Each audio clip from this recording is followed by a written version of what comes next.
Good day everyone. So this is a bit of an interesting request that I got in the comment section, and basically the person asked, can we do a couple of floor 11 videos? And I said, well, yeah, we can. What kind of characters are you thinking of? So on screen you can see this is the characters that the person wishes to use. Obviously I don't have Kazuha, so I'll use Sucrose instead.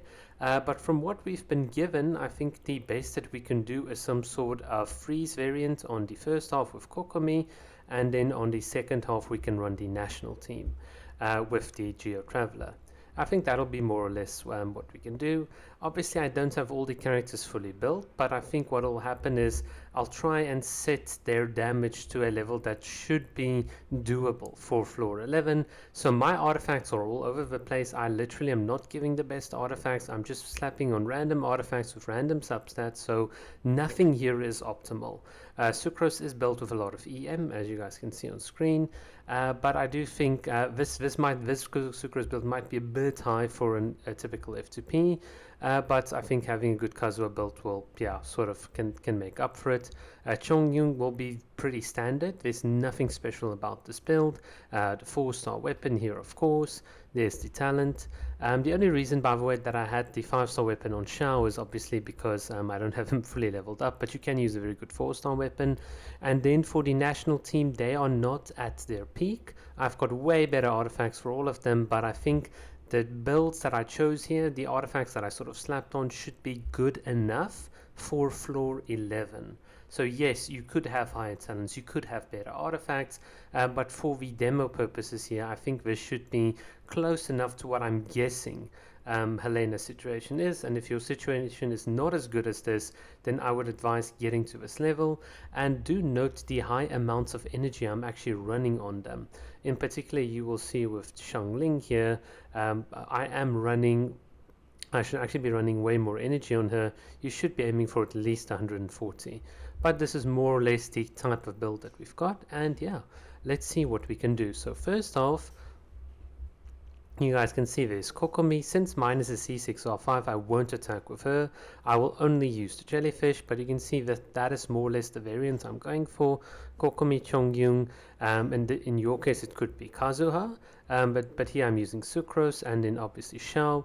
If you've got Sucrose, you can actually just use it for the first half, and then I would probably recommend Kazuha with the rest of the national mob for the second half, but it's up to you. This is just going to be a proof of concept video.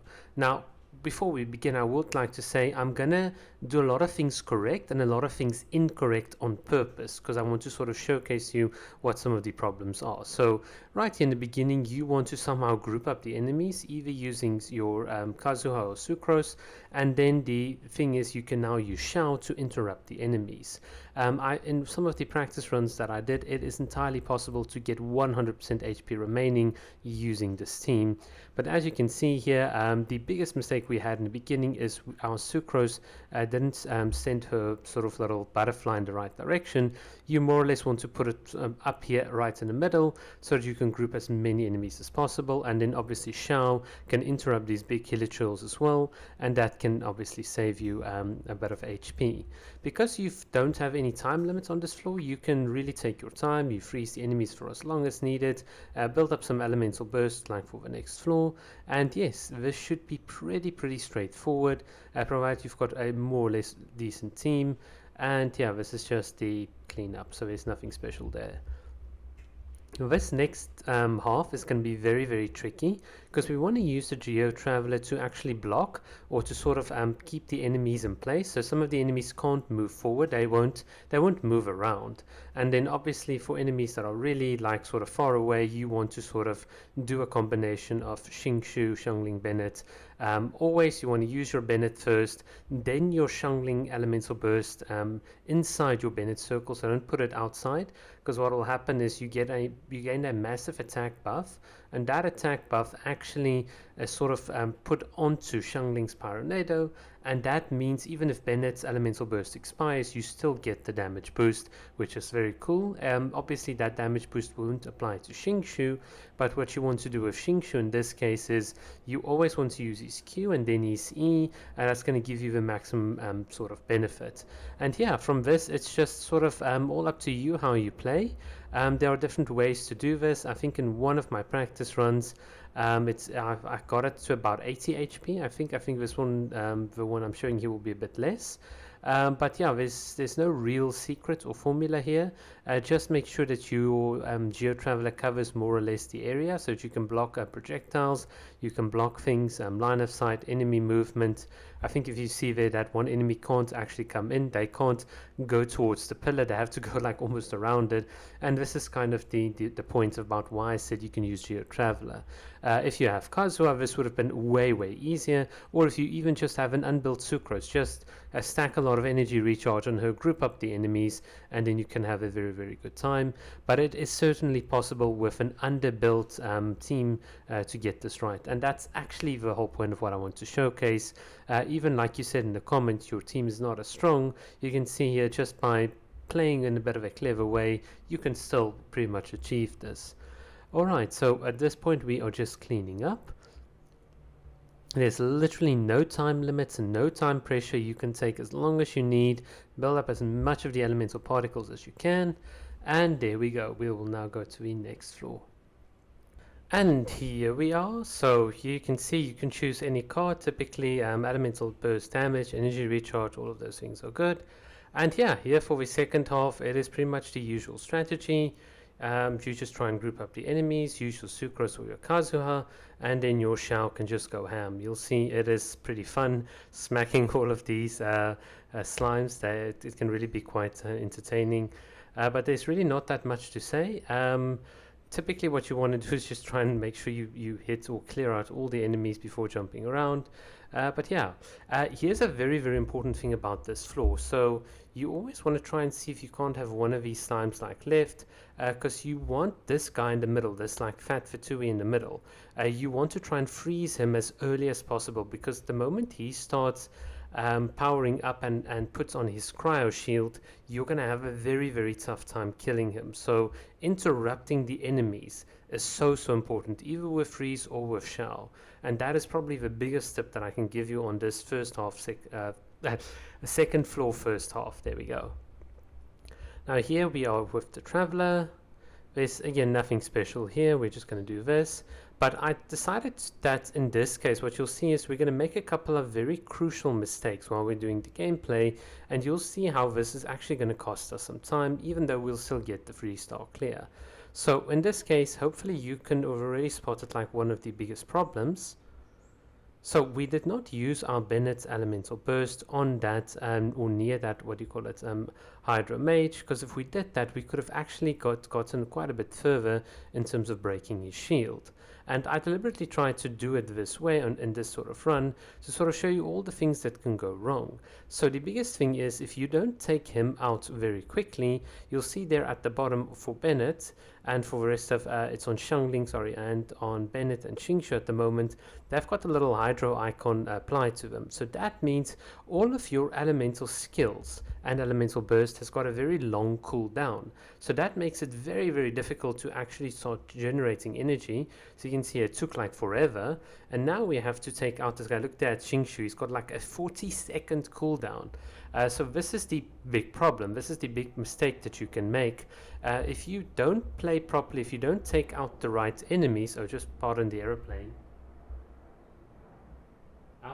I think yesterday as well when I recorded it was like a big airplane. But yeah, if you don't take out the correct enemies, for instance in this case you want to take out the middle guy, you will get into a lot of trouble. So what I'm trying to do now, for instance, is take out the correct enemy, the guy in the middle, because what he's going to do is he's the Hydro guy and he's just going to heal. So in general, enemies in Genshin Impact will be Hydro enemies, excluding the slimes, but the Fatui and the Hydro teams will heal. I think the Hydro Spectres heal, the Hydro Hilichils heal quite a lot, and then the Abyss Lectors, and then the Hydro Lectors, and then the Hydro Mages as well. They also have a tendency to then inflict the slow sort of debuff onto your character. So what you've got to be really careful of is who you're going to prioritize taking out. And I always say that the biggest enemies to sort of focus are the enemies that will reduce or increase your cooldown time, because without cooldowns you can't generate energy, you can't heal yourself, you can't defeat the enemies, and then it just becomes a very, very big mess. So yeah, you can see we lost a bit of time which we could have used to instead focus on these guys, but luckily for us the second floor, second half, or the second chamber on floor 11 has a very generous 5-minute clearing time, so we can still comfortably clear it.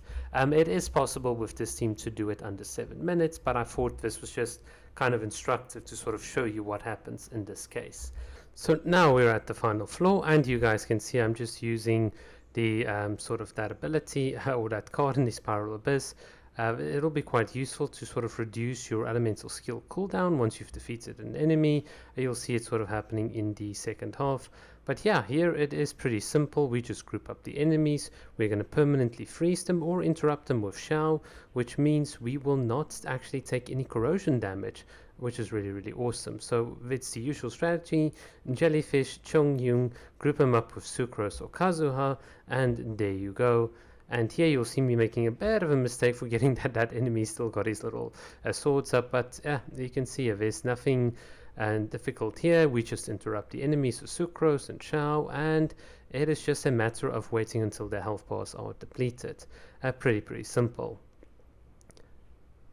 Just gonna knock them out. The fastest clearing time that I actually got here was, I think, just 9 minutes on the dot. So it's definitely possible to do this in a much better way. But yeah, you can, I think if you can sort of aim for a clear time of about 8, like I've got here 8:50, you'll be in a very, very good sort of position for the second half. Now this second half is a bit tricky, and so on with the given team. It would be way easier if you actually had like a Kazuha or a Sucrose here, but we will make do with what we've got. So here again, Bennett Q, Xiangling Q, Xingqiu Q, and then we're going to press E. So there you can see quite a nice little damage that we've gotten there.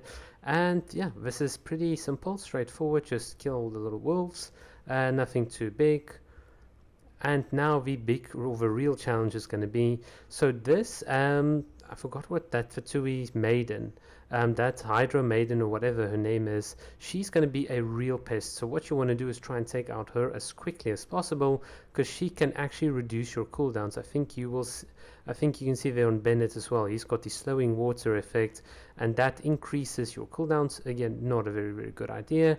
But in this case, we pretty much stopped her relatively quickly. You can see we're just doing all the things that we can. Luckily, you can just ignore the mages here. If you play it correctly with Bennett and the shields and so on, they're not really too bothersome. And yeah, now it's just another case of just waiting for the health pools to go down.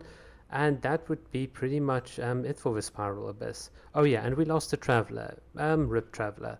It's not the end of the world. Yeah, so this is just the usual. So we're just waiting for some cooldowns. It's don't worry about the clock too much. They will drop like flies very, very quickly. So Bennett, Xiangling, and then Xingqiu. And this is why it's important to build your Xiangling with enough energy recharge so that you can have more uptime on that Pyronado.